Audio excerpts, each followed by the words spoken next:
Maybe if I stare at it really hard, it'll complete itself.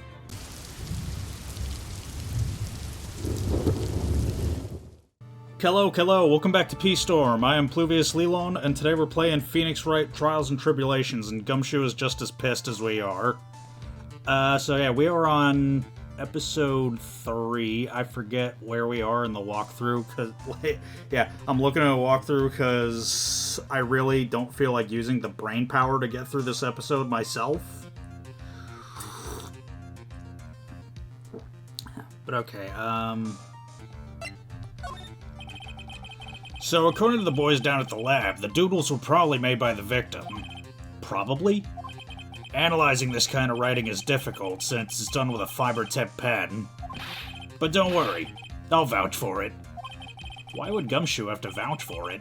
Can it stand on its own? Alright, present Jean Armstrong's profile.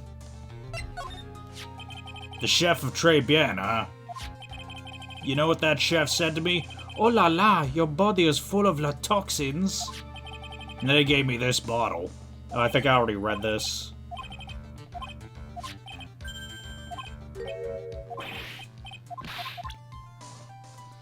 Okay, and then talk about Le Charming Chef. Le Charming Chef has arrived. Okay, yeah, we've already done all this. Okay, that was the wrong part in the walkthrough. Okay, present the small bottle. I would talk to Gumshoe about Armstrong's secret. Okay, we're going back to Vitamin Square then. Just as soon as I can figure out, remember how to exit out of the dialogue tree. Tree.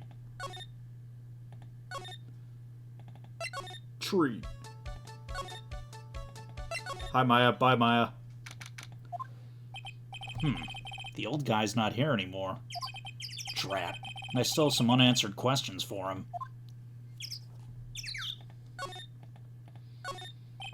A scooter, huh? Who'd leave it right in the middle of the park like this? The wheel guard and the light are busted. I guess it must have been an accident. It's totally wrecked.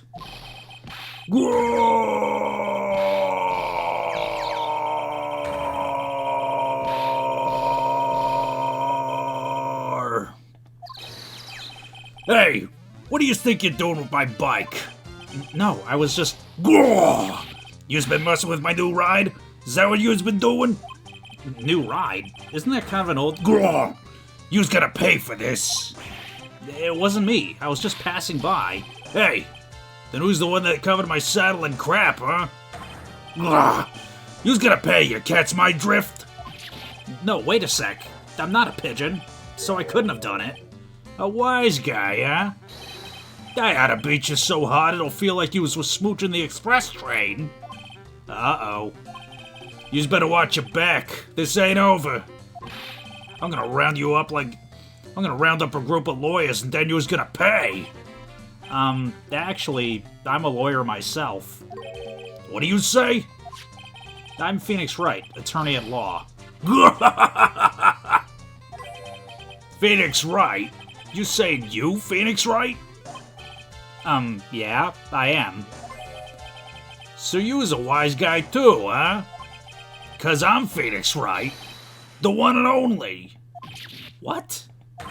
Out of my way, I got a cruise. He's gone. Surely that guy wasn't my phony, was he? He wasn't anything like me. Guess I better make a note of the scooter. Gah, pathetic. Oh, it's you. A few threats from a little brat like that. You look like a pigeon that's got seeds in its eyes. Have you been here the whole time, then? I was in that strawberry, but I had some thinking to do. More like you had some cowering to do. Are you a regular at that restaurant, sir? It's just that if you dislike it so much, why do you keep going there? Sir? There you are, you filthy pigeons! You want food? Haha, take that!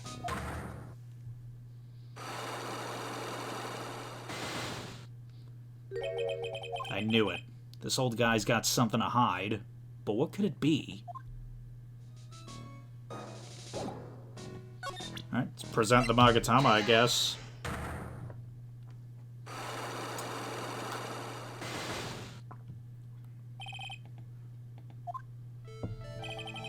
It's time you told me the truth. Why are you a regular at the restaurant that you dislike so much? Isn't it obvious? People only have one reason to go to restaurants: to eat. To eat? Is that the whole truth? What do you mean? I don't think you go to that restaurant for the food at all. You insolent brat! How dare you accuse me? What proof have you got? I can tell that you, not you nor anyone else in the world would go to that place for its food.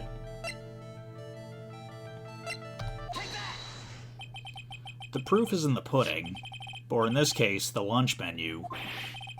That's the twin tea set. The food at Très Bien is terrible and expensive. You're wrong. It's cheap. Huh? I'm rich. I inherited money when I was a boy. Yes, I'm stinking rich. I haven't done a jot of work since I was born, other than feeding the pigeons. What a load of crock. The taste's another story, but the price, it's nothing to me. So you're saying that you go there because you've got money to burn?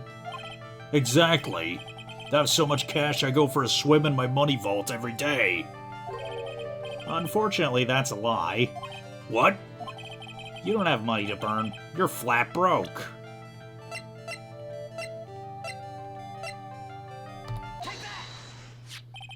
This is yours, right? My magazine? Why would a rich retiree be looking for a job?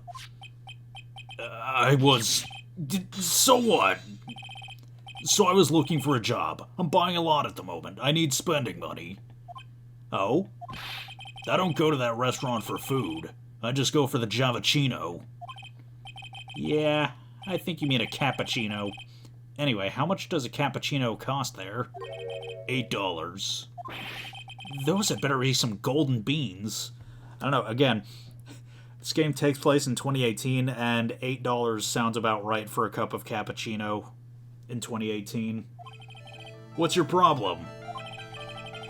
You think a poor man would be better off drinking dishwater, do you? Is that it? No, I wasn't thinking that. I was wondering if the coffee there is really that great. No, it's not, but anyway, yes, that place has free newspapers to read every day. Newspapers? Exactly. They don't want me hanging around at home, so I go there. I'm sorry, sir, but there are no free papers to read at Très Bien.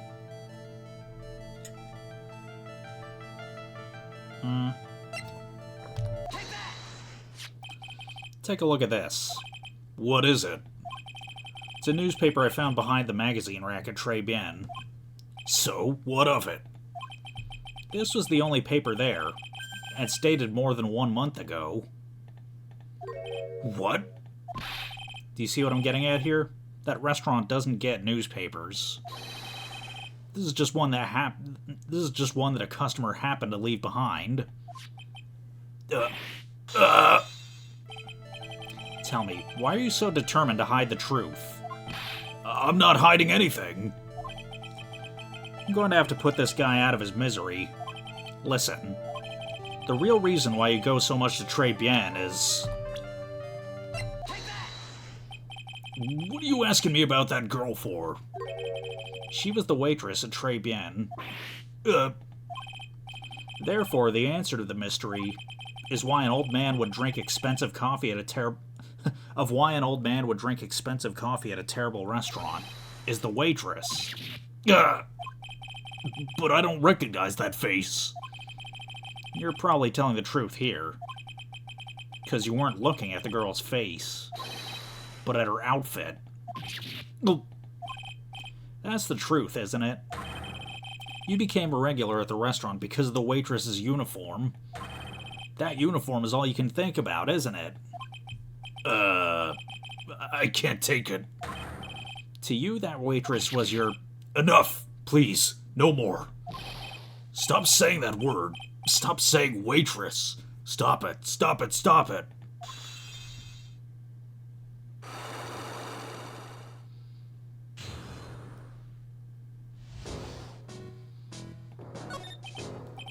Sir. Yes, it's true. I was there for the young girl. Fine, so I'm a dirty, wicked, sinful old devil. No, I didn't mean it like that. I even get one of those lousy cups of Javachino every time, for $8. All because of the servant girl. Punish me. Lock me up. Really, that's not what I'm here for. You'll be the same. Another 20 years and you'll understand what it's like. You'll know how painful it is to be an old man like me. No, really. Listen, sir. Stop calling me that. I have a name, you know, boy. So show some respect, I'm Victor Kudo. Sorry, Mr. Kudo. You young ones think you know it all, don't you? Well, I'm not saying another word. I'm not telling you anything anymore. This guy was in the restaurant at the time of the incident, which means I have to hear his testimony one way or another. I don't believe this. I even broke his psyche locks and everything. I guess I'll have to try and get him when he's in a better mood. Okay. Back to Très Bien, I guess. Do. Oh, it's that old man. Is he still feeding the pigeons? Yeah, he fed me as well. Got a bunch of those seeds in my eyes. Oh, ouch! Hey, Maya, would you mind coming with me for a while? Huh? Me? Why? There's something I really want to ask that old man. Sure, okay. I'll just get changed. No, hang on. Can you go like that? I guess? Sir. You again? Well, I see. Nick, his eyes are burning into me. It's okay. I think it's going pretty well. Kuh. Huh? You're still just a little child. Run along and play on the slide, alright? Play on the slide? God, we were so close. Just a little more and he would have spilled. Pigeon. Kuh. How can we crack this guy? Excuse me, please, sir. Quiet. Can't you see I'm feeding the pigeon? Mia? Well... If you don't mind, sir, I'd really love to talk with you. Yes. Of course. Certainly. I'm Victor. Victor Kudo. Even from beyond the grave. Wow. About the incident. You mean the man who died after drinking the Javachino? It's like he's a different person. It was quite a shock, even for me. He was a strange-looking boy. The girl took the Javachino over to him, you see. And was the customer alone? Definitely. He was the only person at the table. Then he took one sip of his Javachino and... And? Then he said something like, "Ugh!" and then collapsed, dead. Oh, how terrifying. You're so good at listening, aren't you? I'll tell you anything. Whatever you want to know. He certainly seems to be telling the truth now. But it looks like Mr. Kudo didn't see this other man either. Do you like the food at Très Bien? Well, of course. I'm really quite a sophisticated man. I was a young businessman once, you know. I set up a casino in London. Really? How interesting. Eating the food at that restaurant really takes me back to my old days in France.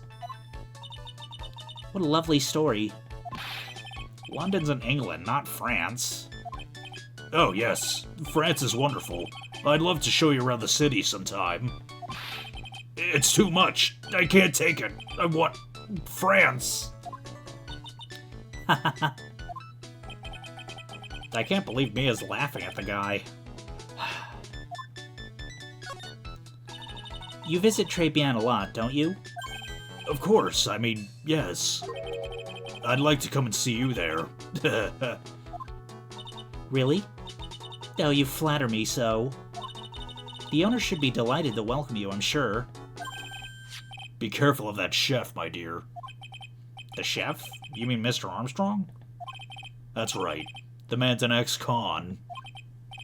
He's an ex-con? Whatever did Mr. Armstrong do? Oh no, those eyes. I can't take this. Mia's really got this guy eating out of her hand. He steals things from his customers. From his customers? Gloves, handkerchiefs, little things mainly. He's a pilferer, so you be careful around him, my dear. Are you sure about this? Of course. He was arrested for it once. I was there when it happened, having my Javachino. He really is regular. Let me write you a little haiku about it. A haiku? A Japanese poem. It'll explain all you need to know about that chef. Convicted before, a wicked man or woman, repeat offender. If he takes anything again, you let me know. If it's not too expensive, I'll buy you a replacement. Poor guy. He couldn't do enough for Mia.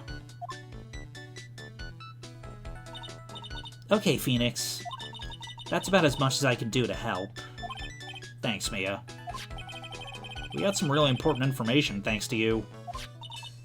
Honestly, I can't believe Maya called me for something like this.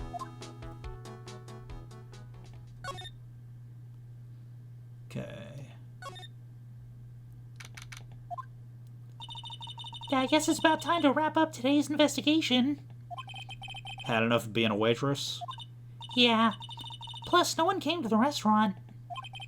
Oh la la, Mademoiselle Maya, no. How can you leave me like this?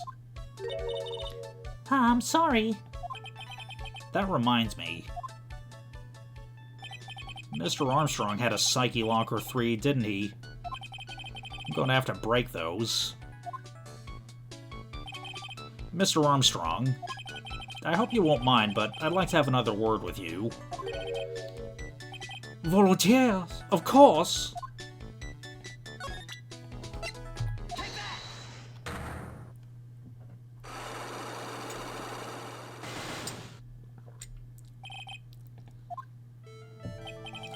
What is happening? I do not like this horrible feeling.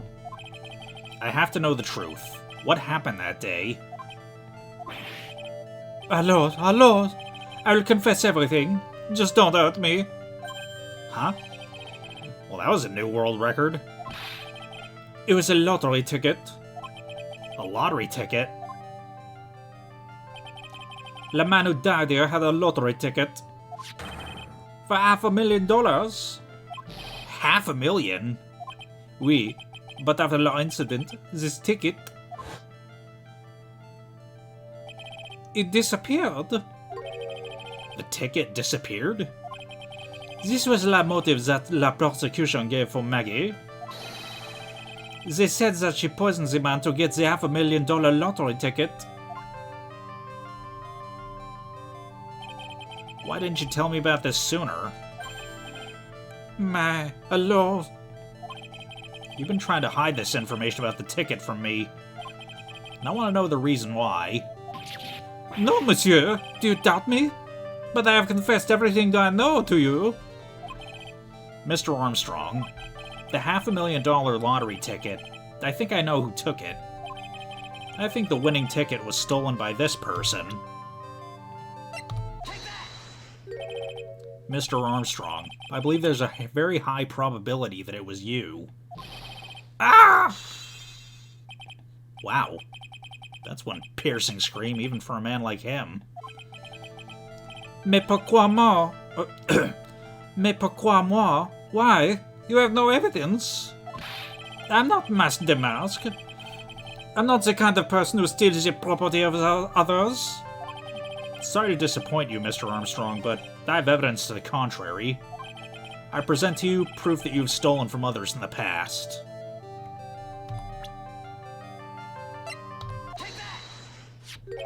What is this? A poem? Oh, monsieur, you know me so well. I adore poems. Please, read it, and put some feeling into it. Convicted before, a wicked man or woman, repeat offender. I'm sorry to have to bring it up, Mr. Armstrong, but you've been arrested for stealing things from your customers before, haven't you? Mon Dieu! Le Maison, you are a liar. You deny it? Do not make la false accusations, s'il vous plaît. So, do you have any proof? I want to see no incontestable proof that I have ever stolen from one of my customers.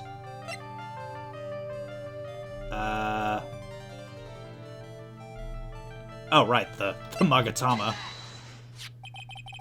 Seems old habits die hard, Mr. Armstrong.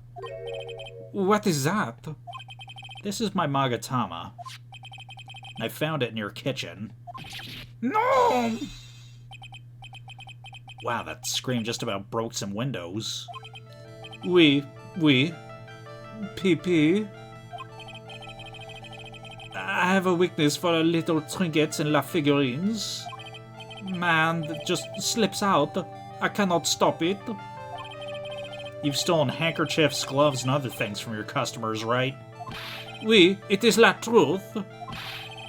I'm just a timid little girl inside, monsieur. A timid little girl. Besides, this time it was not a small trinket, oui. It was $500,000. Manon, why would I steal it? I have no need for such money.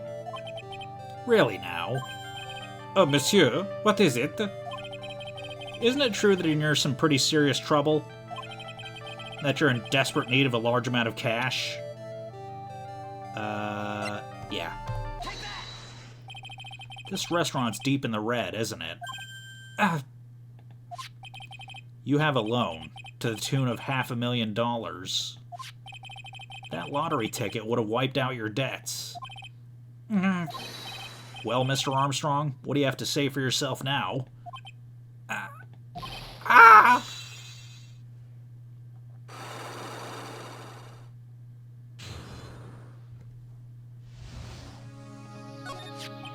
Mr. Armstrong, you said that the victim had a winning lottery ticket for $500,000.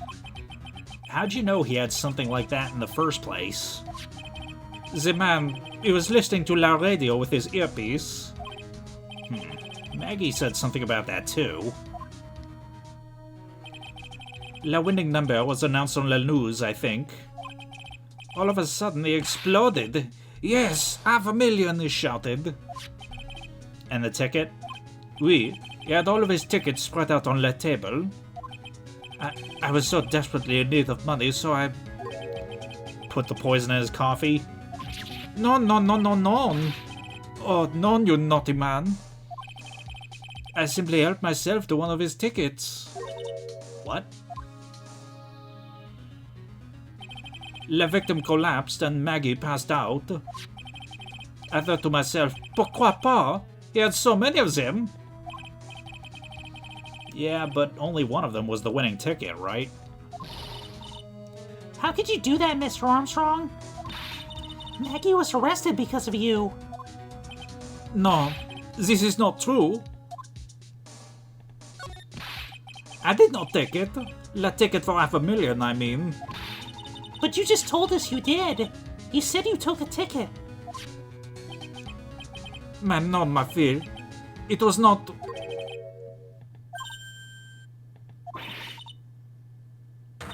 Oh, that's enough. Mr. Goodell! What the heck are you doing here? Ugh. This is without a doubt the worst coffee I've ever tasted, Mr. Armstrong. He came in here for coffee? Does his craving for coffee know no bounds? Perhaps Mr. Armstrong stole one of the victim's tickets on the day in question. I'm the airhead, no? Just a pretty little girl who everyone's laughing at. But in that case, Maggie shouldn't be the only one under suspicion. He had the wrong ticket. What? Mr. Armstrong made off with the winning ticket's pretty neighbor. So, the ticket he took was worthless?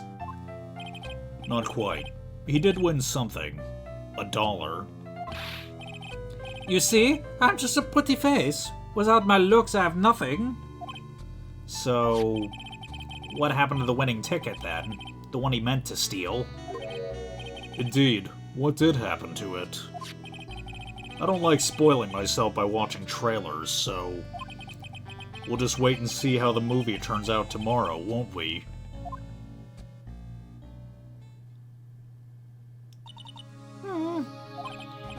Voila, you two. Time to laugh at the pretty little airhead. Looks like I won't be needing this note anymore. Looks like we got a new mystery now. Namely, where'd the winning ticket go? I got a bad feeling about this. Well, anyway. We can't let Maggie suffer any longer for this, and certainly not again.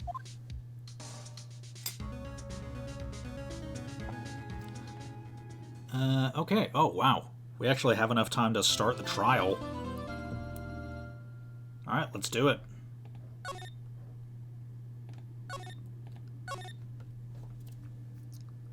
But if it goes past, like, the 1 hour mark, then I'll stop it. Then I'll end the episode. Oh, I see. I guess I should have expected this. Nobody saw the other guy, huh? But he was sitting there when I took the coffee over, sir. Scout's honor. Maggie! Detective Gumshoe? You doing alright? How are you feeling? As if you need to ask either question, sir. Don't let him get you down, Maggie. And don't forget to eat well, okay? Roger. And you! Yes? You better square this case away, got it, pal? Maggie's innocent, you hear? If you screw up, then I'll be doing some squaring away myself. Squaring away some paperwork for your arrest. I think he's serious. Hey, Detective, you're on our side for once, right? Yep. So you'll be able to help Maggie out, right? Really? Can you, sir? Of course. I've got the situation under control. I'm gonna be the first witness on the stand today. If something that I say doesn't mesh with the facts, make sure you point it out, alright? Sure. Okay, we're forming a united front today, pal. You got me? I can't tell you how grateful I am, sir. I've always admired you so much, Detective. I know I can count on you. Looks like it should all go pretty smoothly today, huh? I can only wish.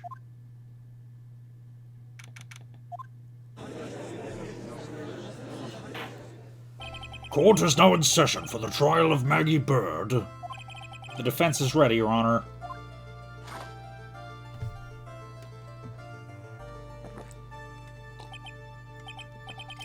Ah, bitter. Mr. Wright. Yes, Your Honor?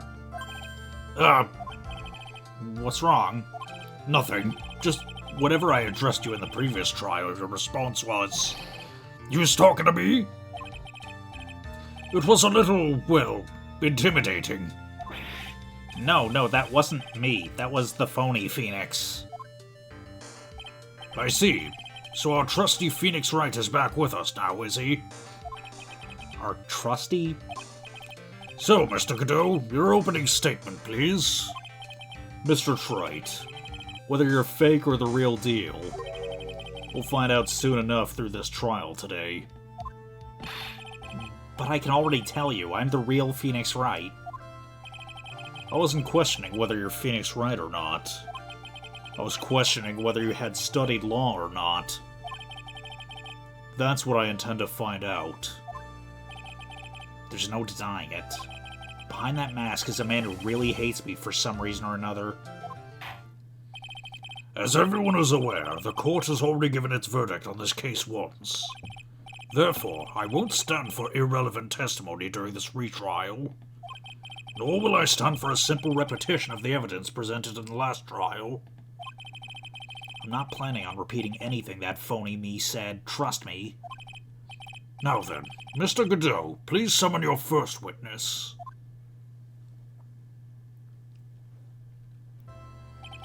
Let's start with the formalities, shall we? Name and occupation. Witness, state your name for the court. Huh? Oh, sorry, sir. The name's Police Department Detective. Occupation, Dick Gumshoe.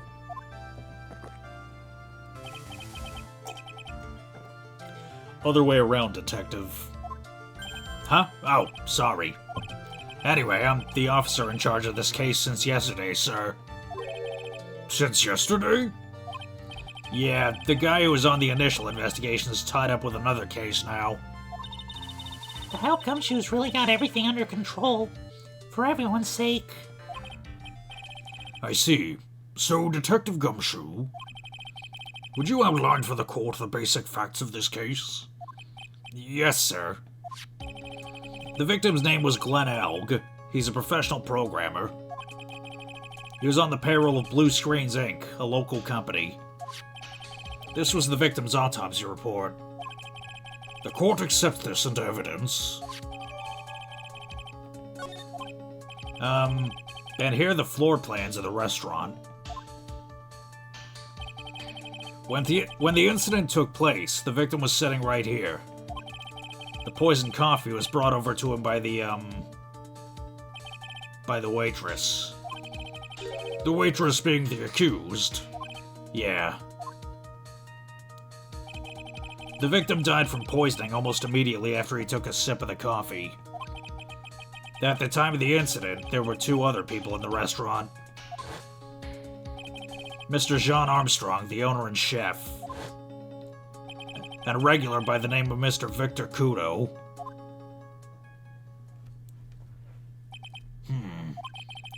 Still seems to be a very straightforward case to me.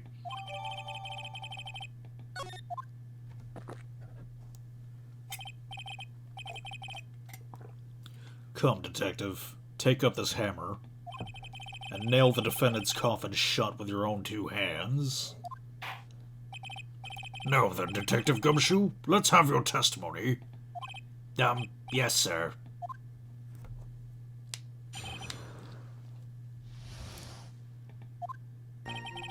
When the incident took place, the victim was alone at his table, sir.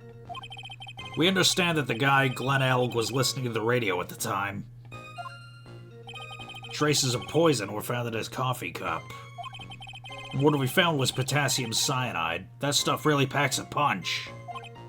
And, it looks like Miss Bird might have, well, some kind of a motive.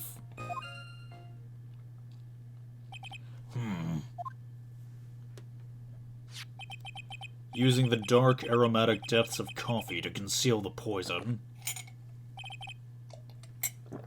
Classy lady. The facts of this case seem to be ironclad. Mr. Wright, I would ask you to begin your cross-examination, but... Yes? Please, no intimidation tricks this time around. Is that understood? I already told you that wasn't me.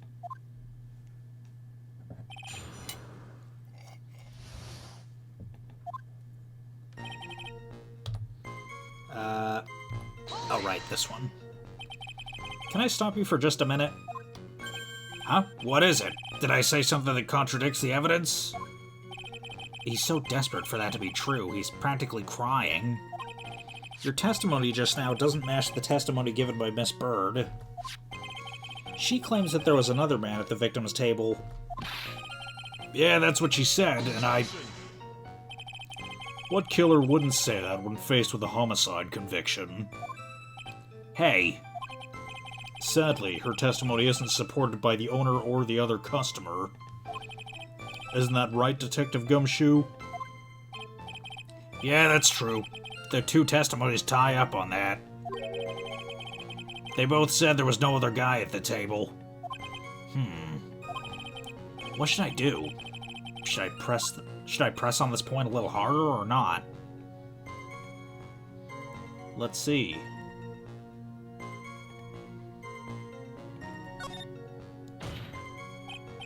Well, maybe the other witness just missed him. Perhaps their view of the victim's table was obscured in some way. Huh. That argument's as weak as the coffee at Tribulations, Wright. I have here in my possession a ticket. A ticket? Looks more like a photo to me. Yes, a one-way ticket to Guiltyville. Population, the defendant. This is a photograph taken from near the entrance to the kitchen. This is the scene as witnessed by the chef, moments after the poisoning took... This is the scene as witnessed by the chef, moments after the poisoning took place, correct? I think the court will agree that with such a clear view of the scene of the crime... How, Mr. Wright, could anyone have overlooked a second person at the table?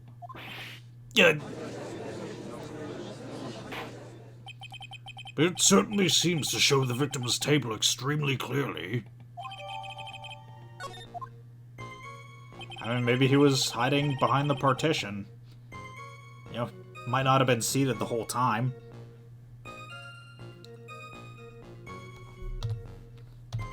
Right. He was listening to his radio, you say? Yeah, he had a portable radio in his chest pocket. Maggie told us that too, didn't she? Something about how one of them had some sort of earpiece. What should I do? Should I press on this point a little harder or not? And what was it that the victim was listening to on the radio, Detective Gumshoe? Huh? How should I know? Thanks a lot. We're now one step closer to the middle of nowhere. This isn't going very well, is it? Detective, could you perhaps tell us about the poison and how it was used?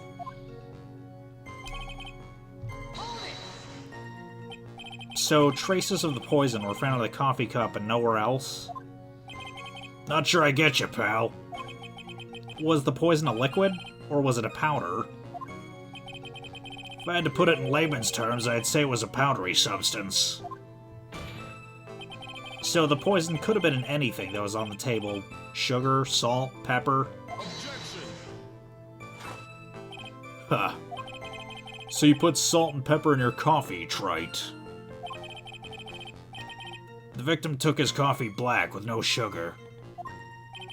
It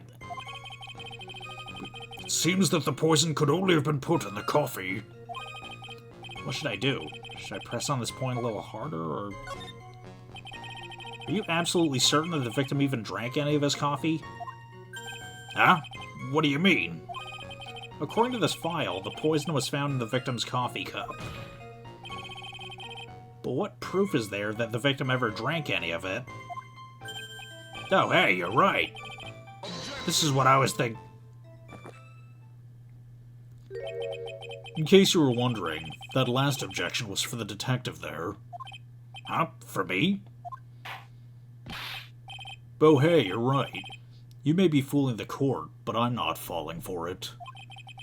If you have time to waste, then you have time to present that piece of evidence. That piece, sir? Yes, that piece. What piece was it again?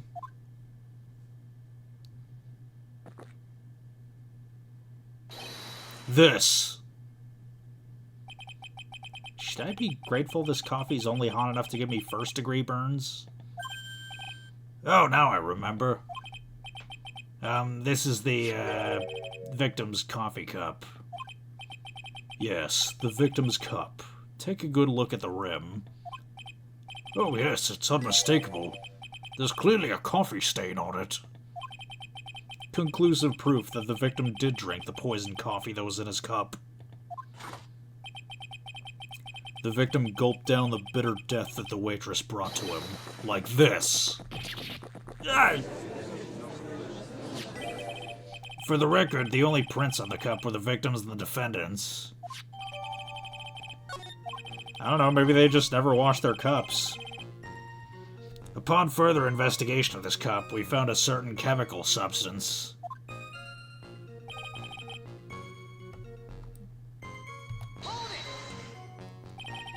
Potassium cyanide. I've heard of that chemical before. Exactly how strong is this poison, Detective Gumshoe? It's, well, that stuff's lethal. Eat too much and you're history. How much is too much? A lethal dose is 0.2 grams. That's about enough to finish anyone off.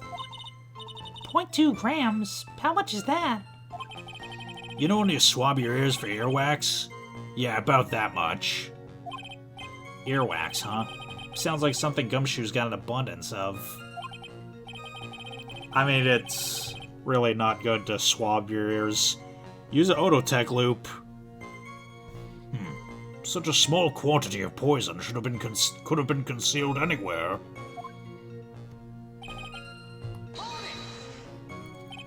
Some kind of a motive. Yeah, but if you ask me, it's been blown way out of proportion. You know what my golden rule is, Detective? Chuck out a bad cup of coffee. You can always get another. I don't get it. I'm saying, we can always get another witness on the stand if we have to chuck you out. No. So stick to the facts, Detective. Now then, what was Miss Bird's motive? Come on, Gumshoe. They said she wanted to steal a lottery ticket. I knew it. That's what we heard yesterday, too. It disappeared from the scene of the crime. And it wasn't just any lottery ticket. It was a winning lottery ticket for $500,000. Mr. Armstrong knew about the ticket too, didn't he? But he stole the wrong one. Then, is it possible Maggie stole the winning one? What should I do? Wait a minute. The mere fact that the lottery ticket disappeared in no way implicates my client. Huh. I have here in my hand the very ticket in question. That's the $500,000 lottery ticket. One of the female police officers found it when she was conducting a search of the defendant. What does the officer's gender have anything to do with it? What? Order! Order! Huh. She's quite a lucky bird, our little waitress. You will submit that ticket as evidence to the court immediately. I'd better keep an eye on that ticket. The way the judge's voice is quivering. This ticket was presented to the court in the previous trial, too. But it feels heavier now, somehow. $500,000, you say? It's just a scrap of paper. What matters is where it was found, Your Honor. And that's on Maggie's person. That's on Maggie's person, unfortunately. That's enough. The facts of this case seem overwhelmingly clear to me. The defendant had ample opportunity to commit the crime with which she is charged. Furthermore, it seems beyond reasonable doubt that she did indeed commit this crime. I like an old man who knows the score. There's also the matter of the $500,000 lottery ticket. That alone provides a very credible motive. I mean, for that sum of money, even I might be tempted to bend the rules. I don't mind an old man who's weak to the siren call of money. Not good, Nick. The evidence against Maggie is starting to pile up fast. Yeah, it's because the court's ruled guilty once already. I'd say it's about time to wrap up this repeat performance. With one final decisive piece of evidence. He's got more evidence against Maggie? This is the apron the delightful Miss Bird was wearing at the time. Wow.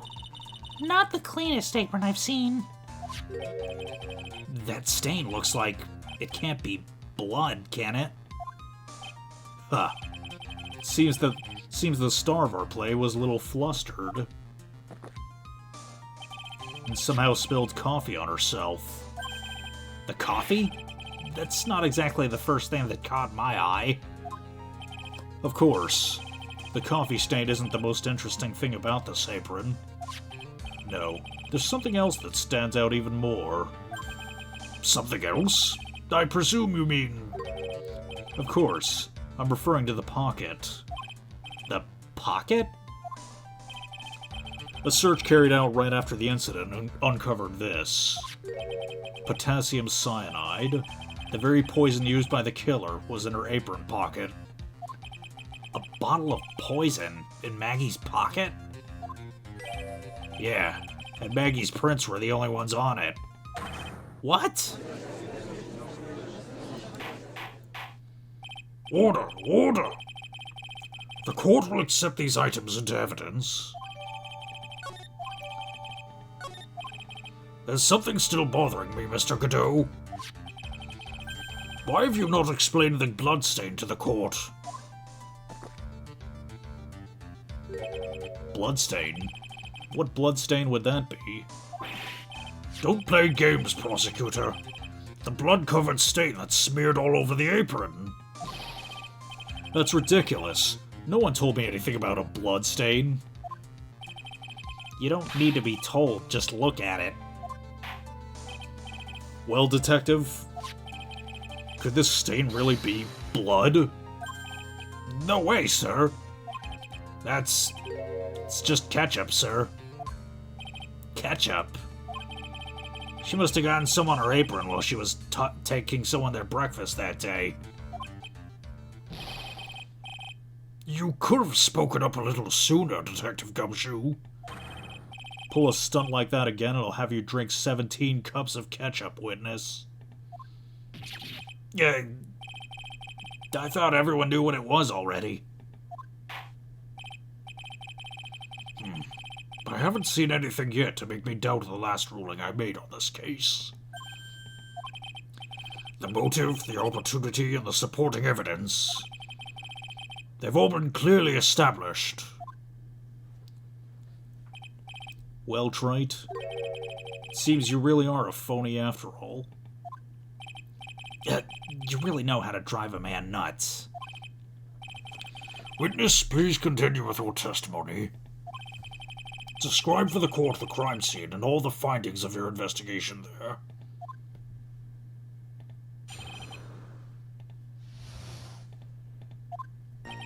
The crime was reported at 2:25 p.m. by a kind of scary old man, sir. Poor Maggie was passed out from the shock. Must have been real tough for her. The victim didn't have any identification on him, but we figured out who he was pretty quick, and then the investigation went smoothly. When Maggie was searched, we found the lottery ticket and the bottle of poison. And that was it. There was nothing else missing from the crime scene. You identified the victim and secured your prime suspect. Very good. Last chance to convince the court you're a real lawyer, Wright. Don't count on any more cross-examinations after this one, so let the fun begin.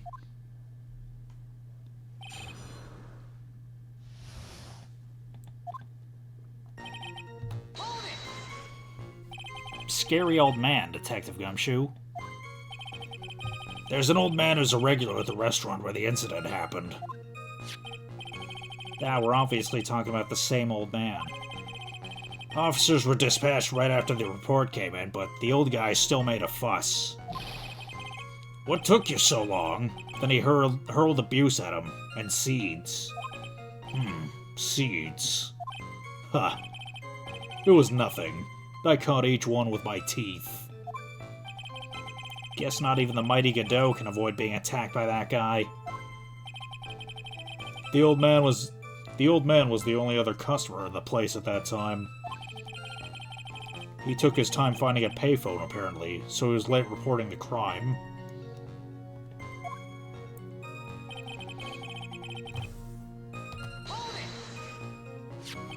How long was the defendant unconscious for?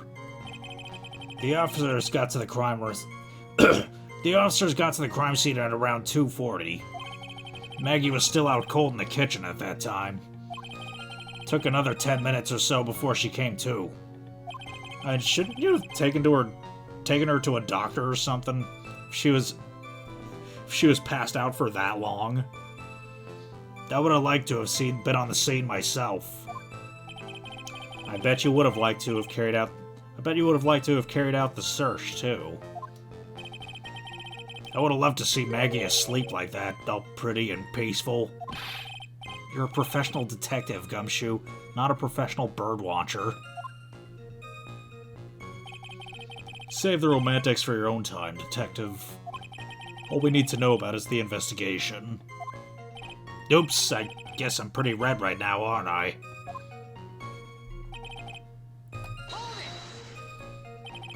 He didn't have any? Are you saying that it was stolen, then? No, I don't think so. The victim didn't have a driver's license or even a credit card on him, pal. All he had was 58 cents in his wallet. 58 cents? Yeah, I can't believe I found someone with less in their wallet than me, pal. The victim sounds like he was a thoroughly miserable young man. Or some kind of outlaw. Why not give him a bit of an edge? I think I'm onto something here.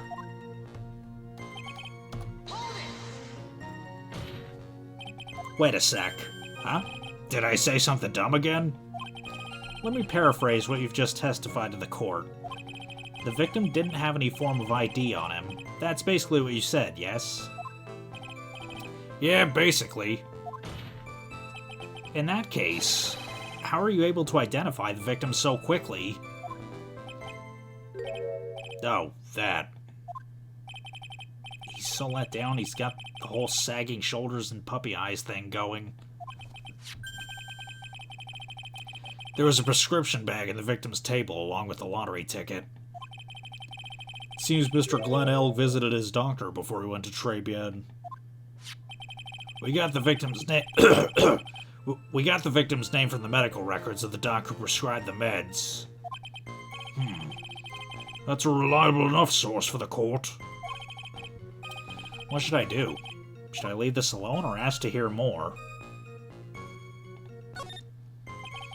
So what sort of medicine was in the bag? Well, actually, the bag we found was empty. Huh? Yeah, completely empty. It was completely empty. Huh. You're entering an empty paper bag as evidence? Desperate, are you, Trite?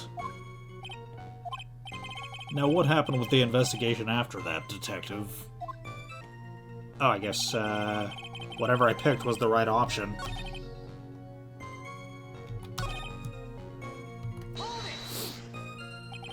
But the defendant had passed out for a while, correct? In that case, isn't it possible someone planted the evidence in Maggie's pocket? Hey, yeah, you've nailed it, pal. It happens to me all the time. We had a department party the other day, and when I got home, I was wearing the boss's shoes. Keep up this crazy testimony, detective, and those shoes will end up down your throat. Sorry. So, Trite, someone planted the evidence in Maggie's pocket? That's a pretty bold statement. Care to back it up with some evidence? My evidence is that I made it the fuck up. It appears you have no evidence to support your theory, Mr. Wright. Continue with your testimony, witness.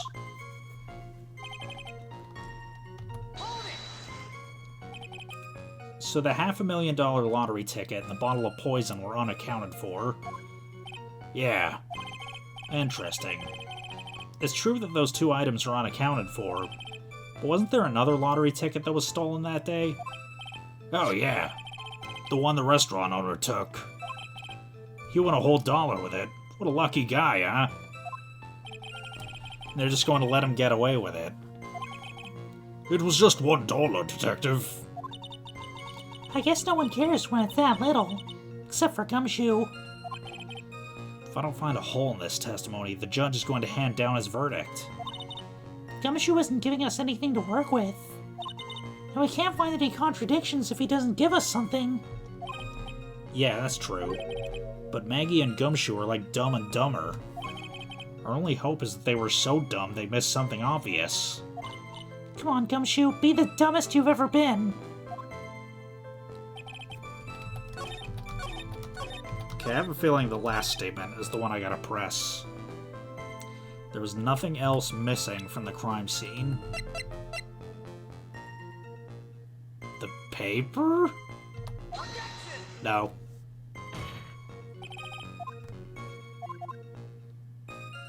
Alright, I'll give it one more try before I scroll down on the walkthrough. Sorry. All these different gruff voices have killed my throat.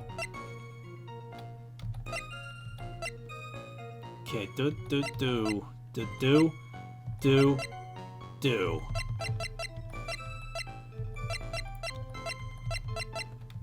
Yeah, I'm stumped.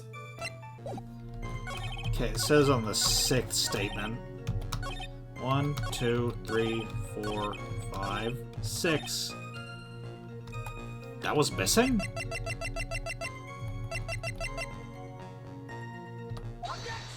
Oh, I guess the contents were missing. Detective Gumshoe, I think I should point something out to you. There's just one small contradiction in your testimony. Oh, finally! I'm getting all anxious just waiting, so hurry up, will you? You testified that nothing else was missing from the crime scene. However, the prescription bag you mentioned was empty. Did the officers recover the medicine from the scene of the crime later? No, they didn't. The victim was given a prescription right before going to Tribulations. Where, then, did the medicine disappear to? You are too cool, pal. Indeed. Due consideration wasn't given to the victim's prescription in the previous trial. Witness, why do you always overlook such vital pieces of evidence? I guess that's the most careless thing I've done so far, huh? The victim was killed by poison, and the victim's medicine mysteriously disappeared. The victim's own prescription could have been the lethal poison itself. Order! Order! Well, Mr. Godot, what do you have to say about that? Huh. That's all. What? Read for the court the name of the clinic on the prescription bag, if you will. What's the clinic's name got to do with anything? New Ear Otolaryngological Clinic. Otolaryngological? Just what kind of illness was the victim suffering from, Mr. Godot? Hardly an illness, Your Honor. More like a bitter war wound, you could say. A war wound? The day before the incident, Mr. Elg found himself in a fight. He took a blow to the side of the head and ruptured his eardrum.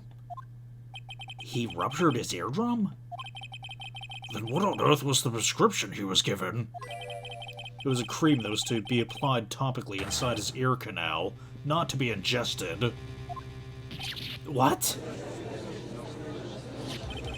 It's mentioned in the autopsy report if you read the print. They found traces of the medication in the victim's left ear. Yes, here it is. Very, very fine print. It seems Mr. L correctly applied some of the medication while he was at Tribulations. Therefore, it would be absurd to believe he would have eaten his medication. Seems that this medication is irrelevant to the case after all. No. Nick, if you don't think of something quick, it'll be all over. She's right. But I can't get away with any old weak objection. What should I do?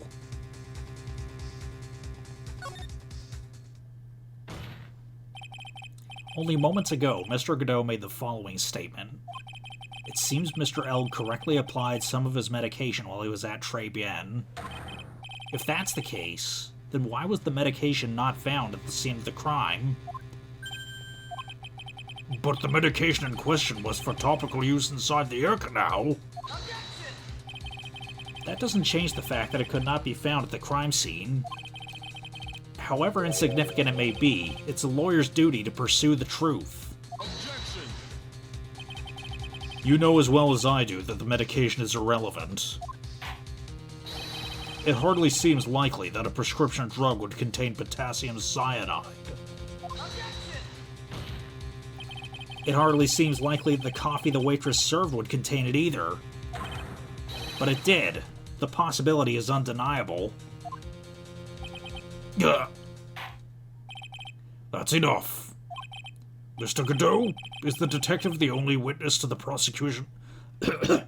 Is the detective the only witness the prosecution wishes to call? Mr. Godot? I've got my own witness I'd like to call, sir. It's the old man who was there at the restaurant on the day of the murder. Victor Kudo, the pigeon hater? Very well. The matter of the disappearing medication seems little more than trivial at best. However, it wasn't explored at all in the previous trial. And that is something that bothers me. Yay, good job, Nick. The court will adjourn for a 10-minute recess, after which we will hear the prosecution's next witness. Huh. I suppose this means I'll just have to finish you off in my last 6 cups. Court is adjourned for recess. I thought it would be to be continued. Whew, that was close. Tell me about it. I nearly died in there. That's my line, sir. No, it's my line. But I think I really did die a little bit. Looks like we all nearly died in there. I can't believe Detective Gumshoe. How could he betray me like that? Huh? He said he'd help me, but he totally set me up. I don't think he meant to do that, Maggie. He was backed into a corner. I mean, the guy's gotta do his job, right? It's okay. I know all about lies and betrayal. I've had them my whole life. But it really hurt this time. It felt like someone punched me hard in the stomach. I hate that guy. I don't want to ever see him again. Poor Gumshoe. So the next witness is gonna be the old guy from the park, right? Yeah, Mr. Kudo. Lover of waitress outfits and projectile seeds. I bet he's gonna be really stubborn. I mean, he's pretty set in his ways, you know? Yeah, he's a big old grouch. Are you gonna be able to handle him, Nick? Yeah, I can take whatever he throws at me, even those never-ending bird seeds.